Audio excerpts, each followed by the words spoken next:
नमस्कार विद्यार्थी मित्रांनो, आज आपण युनिट क्रमांक 1 वरील उदाहरण क्रमांक 8 शिकूया।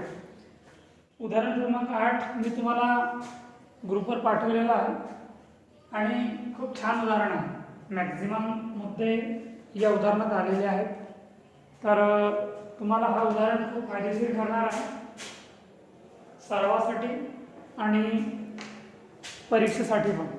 तर मी उदाहरणाचं वाचन करतो आहे, बघा। उदाहरण तसं मी तुम्हाला ग्रुपवर पाठवलेलं PDF स्वरूपात।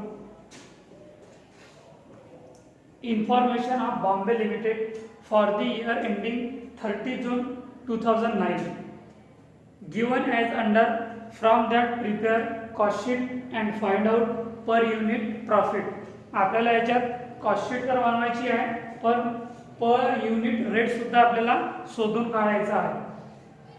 पहिलं point, opening stock of raw material 75,275, material purchase 2,50,251, octroi 2.5%, आपल्याला ऑक्ट्राय घ्यायचं आहे 2.5% मटेरियल परचेसवर, जो 2 नंबरचा पॉइंट आहे त्याच्यावर।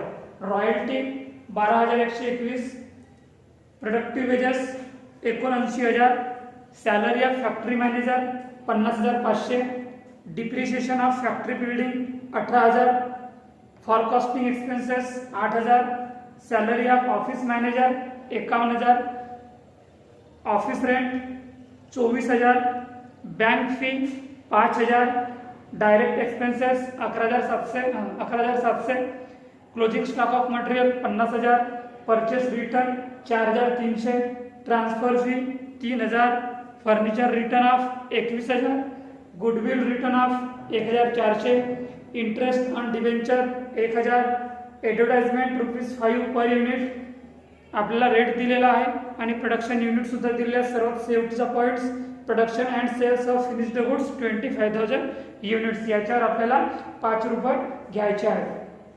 Bad debts 2,000, showroom expenses 28,000, carriage outward expenses 12,000, carriage inward expenses 5,500, godown rent of finished goods 25,000, godown rent of raw material 10,000, commission on sales 2%, आपल्याला commission घ्यायचं आहे सेल्सवर 2%, salary of sales department 60,000, sales of finished goods ₹14 lakh, म्हणजे जो 14 लाख दिलेला आहे त्याच्यावर आपल्याला 2% कमिशन घ्यायचं आहे। And last point is production and sales of finished goods 25,000 units, म्हणजे प्रोडक्शन युनिट सुद्धा तुम्हाला इथं 25,000 दिलेले आहेत। तर आपल्याला पर युनिट रेट सुद्धा या उदाहरणात काढायचं आहे। उदाहरण खूप छान आहे, इंटरेस्टिंग आहे आणि सर्व प्रकारचे मुद्दे या उदाहरणात आलेले आहेत, म्हणून तुम्ही हा उदाहरण चांगल्या प्रकारे लिहा आणि ऐका सुद्धा, कारण की समोर अशा प्रकारची उदाहरण कदाचितच तुम्हाला प्रिपेअरसाठी मिळू शकतील।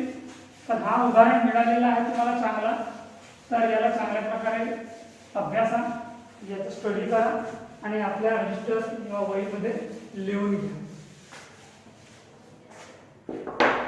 Cost sheet, cost sheet, production unit, production unit 25,000,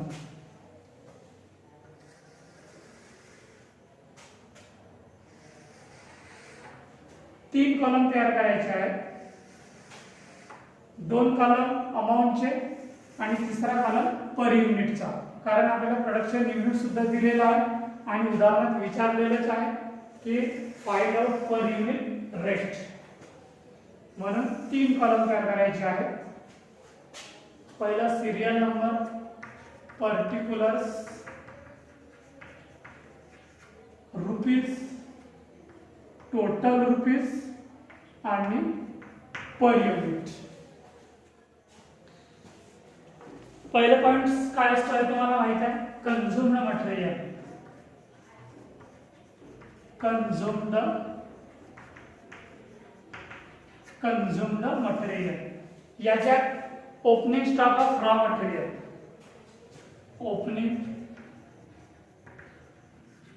opening stock of raw material,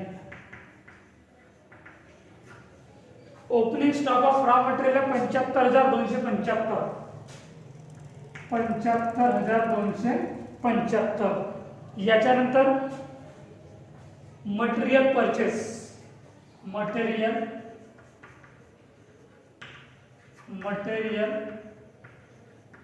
purchase 2 नंबरच्या पॉइंट्स मध्ये आहे 2,50,251, 2,50,251.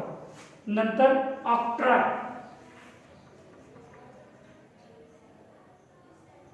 Octroi 2.5% on material purchase, material purchase. तर याचं कॅल्क्युलेशन होईल 2,50,251 गुणिला 2.5 भागिला 100 किती निघेल? 2,50,251 गुणिला 2.5 भागिला 100 6,256, 6,256. ऑक्ट्रॉय नंतर आहे रॉयल्टी, ऑक्ट्रॉय नंतर काय आहे? रॉयल्टी. लिहा रॉयल्टी, रॉयल्टी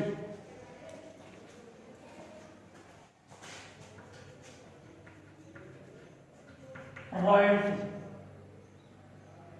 12,121, 12,121. रॉयल्टी नंतर प्रोडक्टिव्ह वेजेस नंतर येईल. क्लोजिंग स्टॉक मायनस झाल्यानंतर सॅलरी ऑफ फॅक्टरी मॅनेजर फॅक्टरीमध्ये जाईल, डिप्रिशिएशन ऑफ फॅक्टरी बिल्डिंग फॅक्टरीमध्ये जाईल, फॉरकास्टिंग एक्सपेन्सेस फॅक्टरीमध्ये जाईल, सॅलरी ऑफ ऑफिस मॅनेजर ऑफिसमध्ये जाईल, ऑफिस रेंट ऑफिसमध्ये जाईल, बँक फीस ऑफिसमध्ये जाईल, डायरेक्ट एक्सपेन्सेस नंतर जाईल. म्हणजेच क्लोजिंग स्टॉक मायनस झाल्यानंतर closing stock of raw material याच्यानंतर येईल.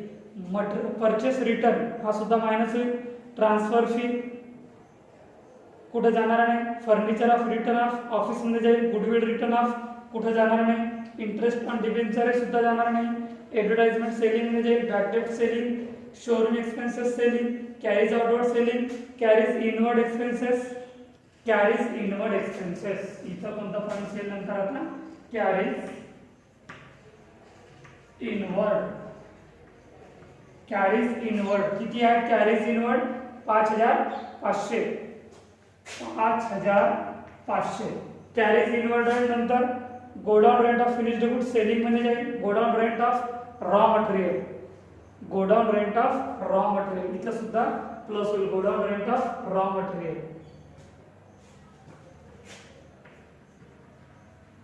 Godown rent of raw material किती आहे? Godown rent of raw material 10,000, 10,000. नंतर कमिशन सेलिंग मध्ये जाईल. Salary of sales, salary of sales department selling मध्ये जाईल.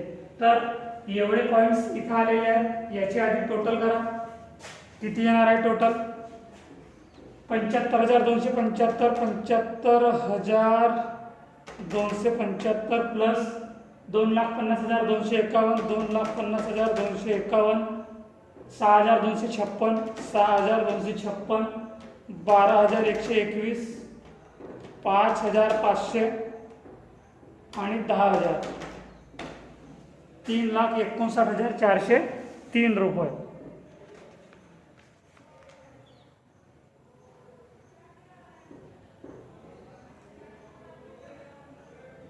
₹3,59,403 रुपये.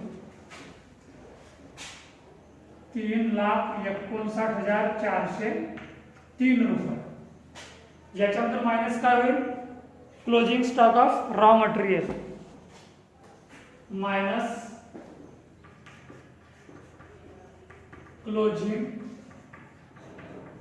Closing stock of raw material. किती दिलेला आहे closing stock of raw material? बघा closing stock of raw material दिलेला आहे 50,000. Closing stock of raw material दिलेला आहे 50,000. 50,000 मायनस करा तर किती होतील? 3,09,403. 3,09,403. 3,09,403. याच्यामधून अजून मायनस होईल बघा.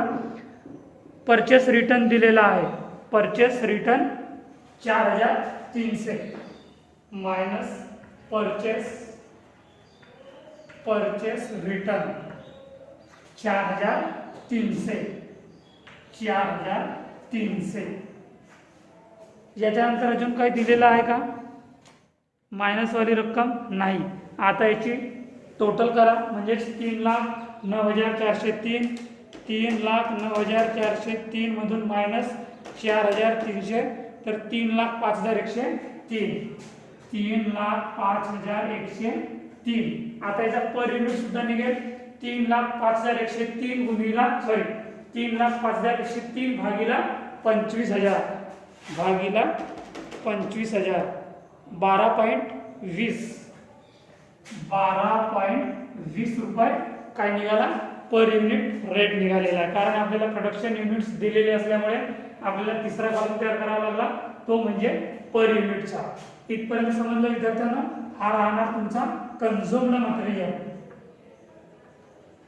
Consumed material. आता याच्यात प्लस होईल काय? डायरेक्ट वेजेस वगैरे दिलेला आहे का बघा? डायरेक्ट वेजेस दिलेला आहे. डायरेक्ट वेजेस आहे 79,000. डायरेक्ट वेजेस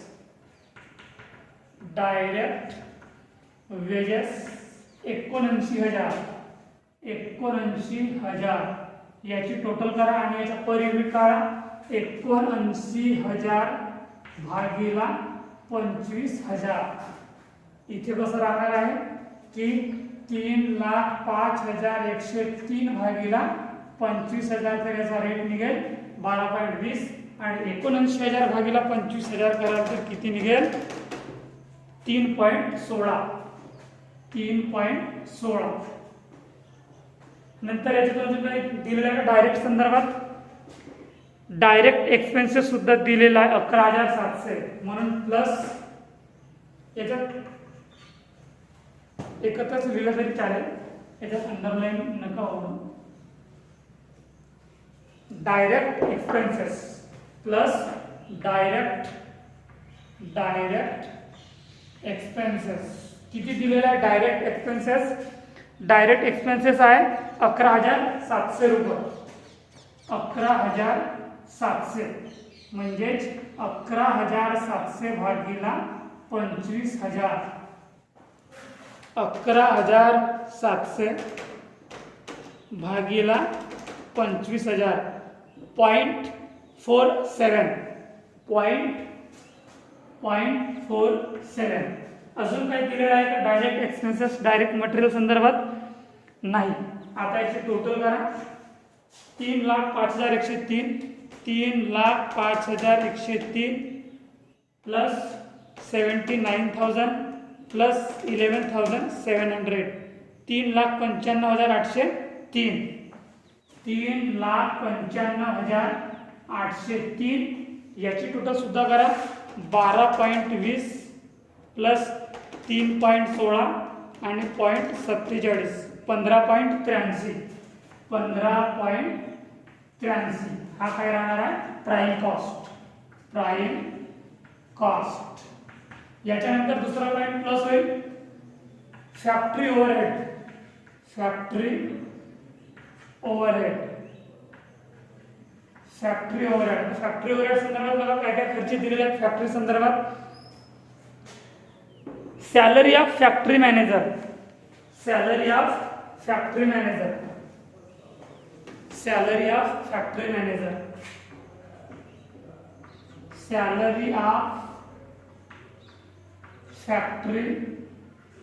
मॅनेजर किती दिलेलं आहे? Salary of factory manager 50,500. 50,500 salary of factory manager 50,500. नंतर depreciation on factory building, depreciation of factory building 18,000 आणि नंतर आहे 8 नंबरचा point for costing expenses.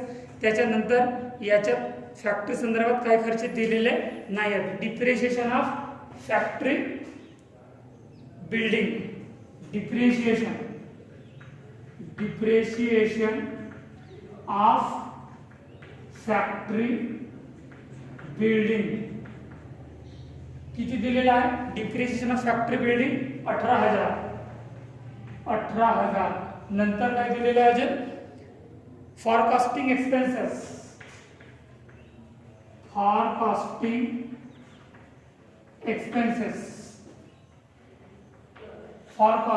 Expenses किती दिलेलं आहे? Forecasting expenses 8,000. Forecasting expenses 8,000. अजून काही फॅक्टरी संदर्भात खर्च दिलेले आहेत का बघा? फॅक्टरी संदर्भात खर्च अजून काही दिलेले नाही आहे. आता याची टोटल करा. 50,500 प्लस 18,000 प्लस 8,000 किती टोटल आहे? 76,500. 76,500. तर 76,500 भागिला 25,000 जे प्रोडक्शन युनिट्स दिलेले आहेत आणि याचा आपल्याला रेट निघेल 3.06. 3.06. आता याची टोटल करा. याची टोटल 3,95,803 3,95,803 प्लस 76,500 4,72,303 4,72,303 4,72,303. तिकडली टोटल पर युनिटची 15.83 प्लस 3.06 18.89 18.89. हा काय राहणार तुमचा? फॅक्टरी कॉस्ट किंवा वर्क कॉस्ट. फॅक्टरी कॉस्ट किंवा वर्क कॉस्ट. फॅक्टरी कॉस्ट किंवा वर्क कॉस्ट. याच्यानंतर काय ओपनिंग वगैरे दिलेला आहे का? उदाहरणार्थ opening work in progress, closing work in progress आपण वाचलो तर लक्षात तर नाही आहे, म्हणजे वाचलो तर आपल्या उदाहरणात नाही असं वाटतो आहे आणि ते पॉईंट्स दिलेले नाही. याच्यानंतर तिसरं पॉईंट राहणार आहे office overhead. Office overhead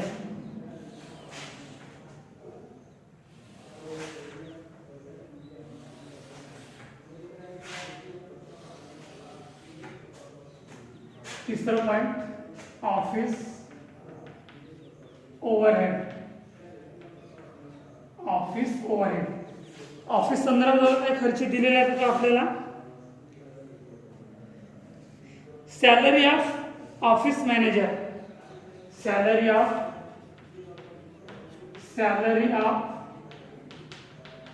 office manager किती दिले? सॅलरी ऑफ ऑफिस मॅनेजरची 50,500 सॉरी 51,000. नंतर अजून काय दिलेलं आहे? Salary of office manager. नंतर ऑफिस रेंट 24,000. 10 नंबरचा point office rent. Office rent आहे 24,000. Office rent 24,000. बैंक फी किती आहे? Bank fee 5,000. बैंक फीच्या नंतर डायरेक्ट एक्सपेन्सेस झालेला आहे, क्लोजिंग स्टॉक झालेला आहे, परचेस रिटर्न झालेला आहे, ट्रान्सफर फी जाणार आहे, furniture of return of furniture हा